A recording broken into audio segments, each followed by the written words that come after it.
સ્ત્રી એટલે સાક્ષાત ભક્તિ યોગ, જેનું વર્ણન કૃષ્ણે કર્યું છે ગીતામાં.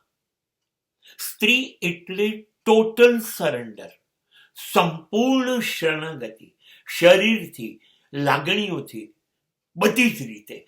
એ માત્ર એવું સમજે, બસ તમે જ, તમે જ, તમે જ.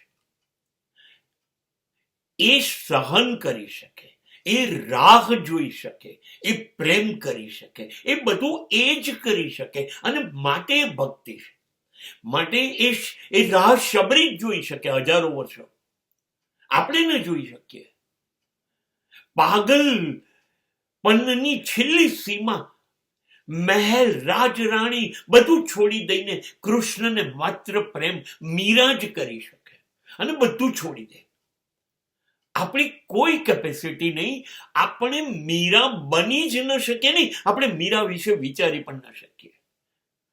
અને માટે રામે શબરી પાસે જવું પડે, અને કૃષ્ણએ દ્વારકામાં મીરાને લેવા આવવું પડે. આ છે ભક્તિ યોગનું પરિણામ.